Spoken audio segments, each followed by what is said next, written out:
The champ reigns supreme yet again. Regis Prograis in 11th round knockout over Jose Zepeda. Regis, congratulations.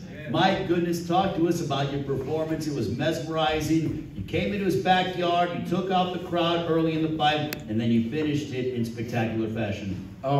First off, I just want to thank everybody. You know, man, the dude was tough. Jose Zepeda was definitely tough. When you leading up to the fight, when you get here, the week leading up to the fight, you always, in your head, you kind of always think about how the fight will go. But I would have never thought that fight would have went that way. You know, I really take my hat off to him. I feel like he will be a champion, but it's just not his night tonight. But he was definitely tough. Did I hear correct in the post-fight interview that you said with Raul Marquez? I believe you stated that this was the toughest guy you've ever fought. You fought everybody. Is that what you said, or did I hear wrong? Yeah, he was definitely. I think he was definitely probably the toughest guy I fought. Yeah. Before I go over to the media, why so? I mean, he took a lot of punches. You know, he did hit hard. You can tell by his knockouts, he does have a lot of power. He was, you know, he was quicker. He did have a good jab.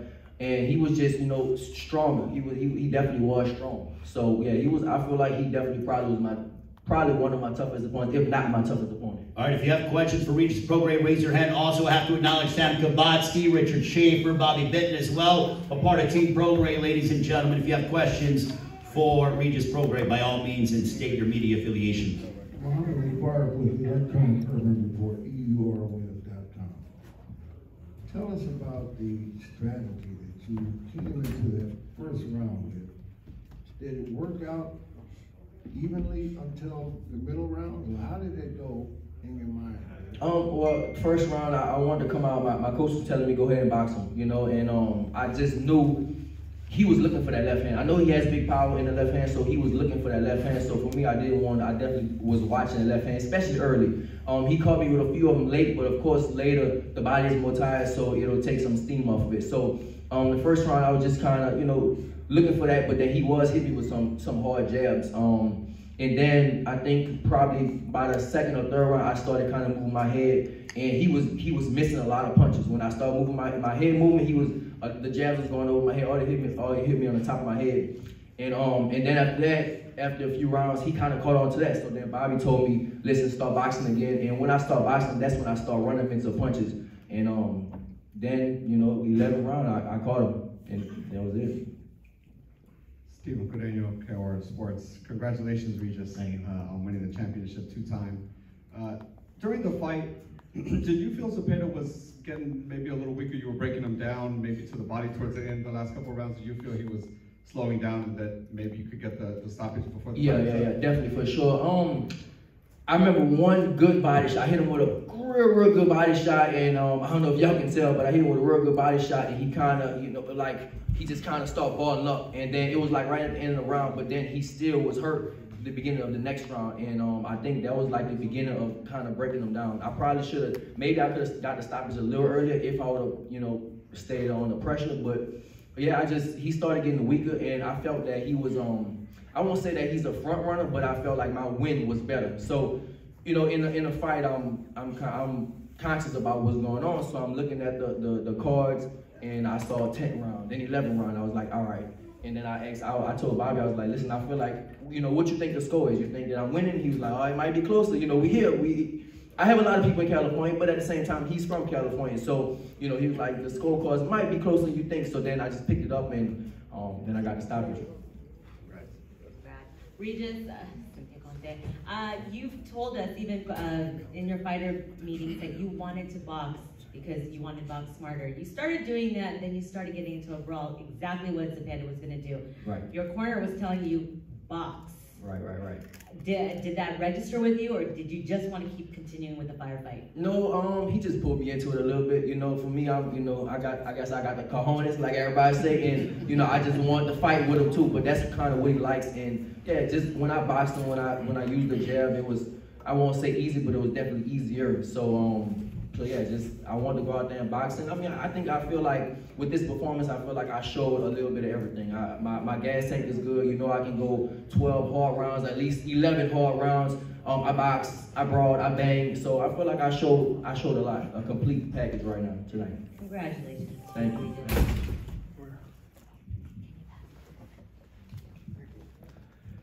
Regis Prograis with Fight News. First of all, man, congratulations on the victory.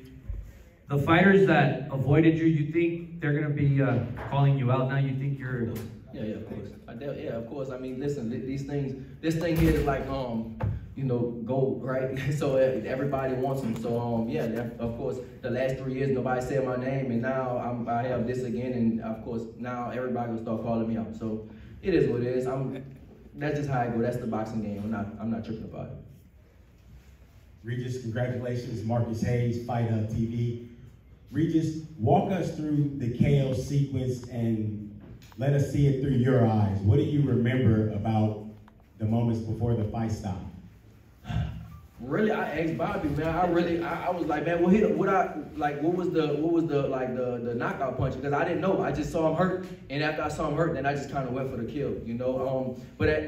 Sometimes I know he is tough, and earlier I thought that I probably should get an earlier stop out because he was cut. And when the referee said, "Oh, he's cut," and it was caused by a punch, then I was thinking, all right, maybe I stop him. But of course, he had stitched the ram, so they got that stuff like, you know, they got that stuff they got it real quick. So, but yeah, with the I don't even know. I have to look at the video. You know, it was just it just happened.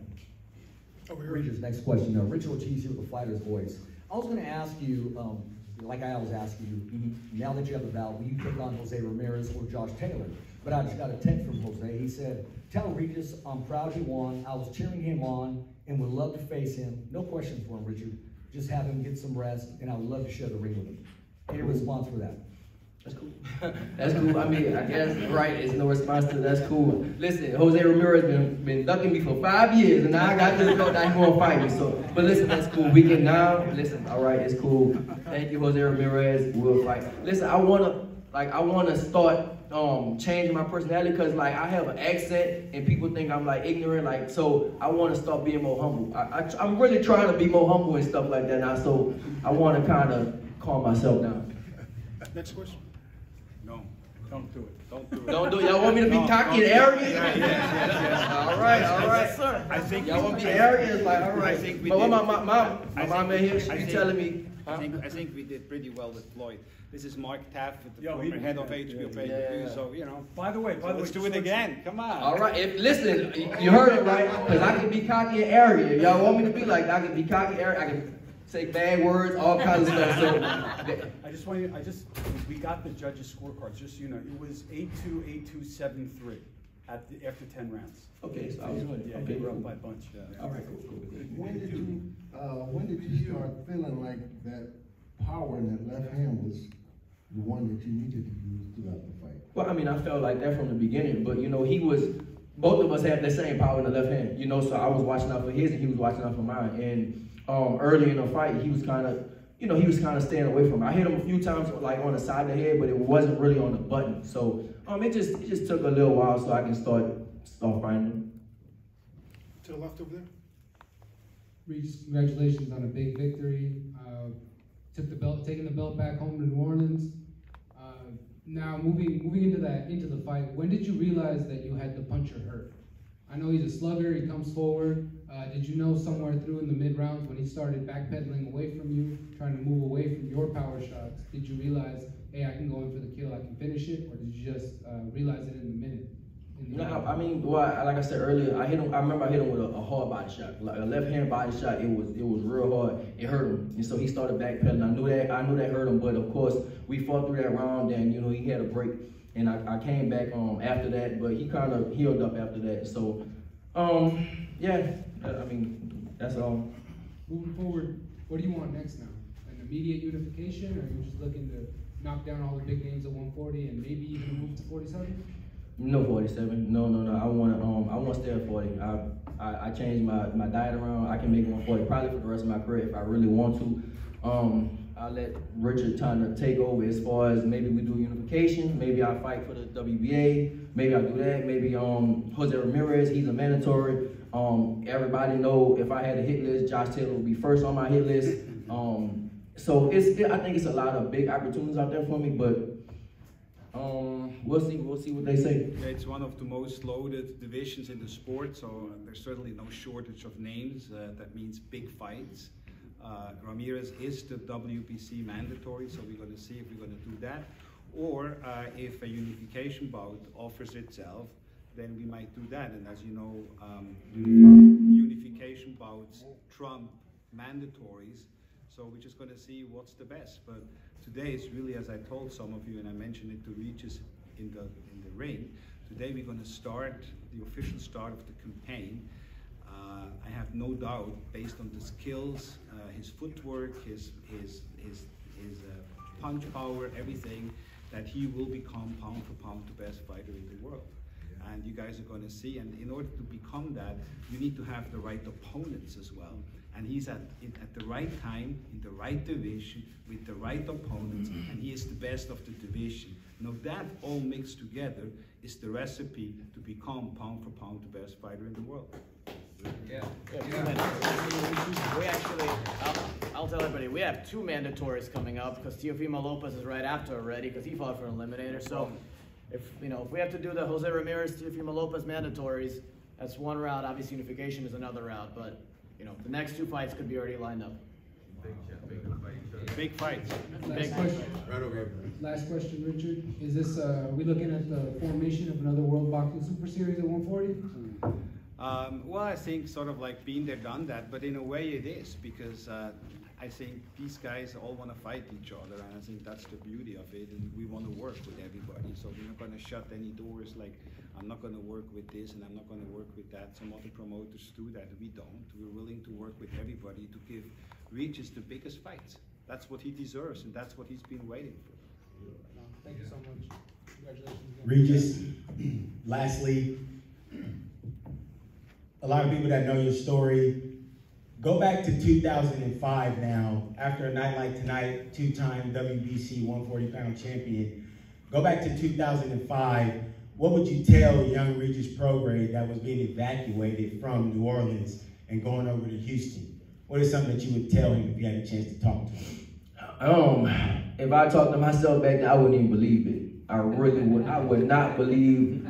If I can talk to when I was 16, when the storm hit, if I can talk to my 16 years old, I would not believe I would be here. Of course, I'll just say, man, keep working. Because one thing about boxing, well, Maul died here, but we all came up in the same gym in Texas.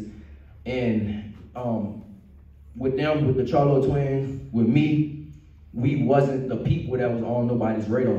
People kind of just looked over us. I don't know if y'all know that about the twins, but I was in the same position. They had a lot of, in that gym, in Savannah gym, they had a lot of dudes that was at the top. And we just, like it's funny how things just kind of switch around, and because we just worked and worked. That's all I did. Like I bust my ass. And so for the last 3 years, yeah, we talk about 2005, but now just for me, for the last 3 years, after the whole, when I lost my belt, I just put my head down and worked. That's it. I knew I was gonna get to this. I believe in myself more than, like, I know people believe me. I know my wife believe me, my daddy believe me, maybe my mom and them. But nobody believed me more than me. I mean, nobody could believe me more than me. Like, I bust my ass every single day. And, I bought a big ass house in Texas, and I have a gym, and I literally go out there every single night, and I train, and I train. So this isn't a surprise. Like, maybe it's a surprise to the boxing world, but this is not a surprise to me. I knew, I can sit up here and maybe be emotional and cry, but it's not, because this is not a surprise to me. I worked my ass off for this, and that's how it is. Back. Sure. All right. Good. I just want to thank as well Marv Nation and Legends Entertainment. They really did a tremendous job promoting the show. I want to thank them. I had people call me throughout the telecast. It looked spectacular on air, so they did a great job. Thank you to them. We just closing up, David with Home Boxing Home Run. I just want to say thank you for a great night in boxing, and my only question is, what's your message to all the fans, and I'm pretty sure all the new fans that you gain out here in Carson, California? I'm just thankful, man. I'm just very thankful, and I just want people to keep following me. Like I said, I told you I want to be a little. Y'all told me I want to be a little humble. But y'all told me be cocky, so I don't know how to do it now, because I can be real cocky, I can be real arrogant, and I got an accent and stuff like that. But I want to be humble. I want to be humble tonight, but. Well, no, the holidays are here, so you're going to be humble. You're the best at during turning the it on holidays and turning it off, and you know what to do. So yeah. Be you. Right. Two more questions from the media. Yes, last question from the Fighter's Voice. Regis, you know, I've had you on the show over and over again, and I've said it not because you're saying it now, and you're asking yourself, who should you be? I compare you to Robert Garcia because you will get an honest answer every single time. You ask Regis Prograis a question, he's going to give you 100% the truth. So if I'm giving you advice, be you, because you got you here, and you're a two-time world champion. Yeah. Thank you. Hey, Regis, Brian O'Hara, Legends TV. Congratulations on your win tonight. My question for you is, based on how Josh Taylor has looked in his last few fights and your training regimen, do you believe that you're a step above Josh Taylor at this point? Yeah, I do. I want my get back more than anything. But I feel like right now, I feel like I'm the man in the division. So I do want to fight him again. But I do feel like I'm better than him. But we'll see what happens. I feel like I've been feeling like that. I told you, this is not a surprise. I've been feeling like I'm the best at 140. I've been feeling like that. It's sad in boxing to where it's like you take a loss, and I still feel like I wasn't a fight, but you take a loss and people just they sweep you under the rug. It's like I had to climb my way out of hell, out of boxing hell, and I'm back here. But for me, it's not a surprise. I told you it's not a surprise. I worked my ass off every single day for 3 years to get back this. So with your question, yeah, if me and him, if the fight present itself, then yeah, and I'll definitely be for sure. Congratulations on a great performance. You did great, and nobody can take that from you. My hat is off to you. Thank you. God bless you. Thank you. One more question from Sydney Gunn. Sydney, you got one more question. It's not even a question. Regis, when we talked in the back, I said this is your debut here at War Grounds. You brought it. You brought the essence. You brought what War Grounds is all about. Congratulations. You made a big statement and you made history. Thank you. All right, thank you guys. Happy holidays and Merry Christmas.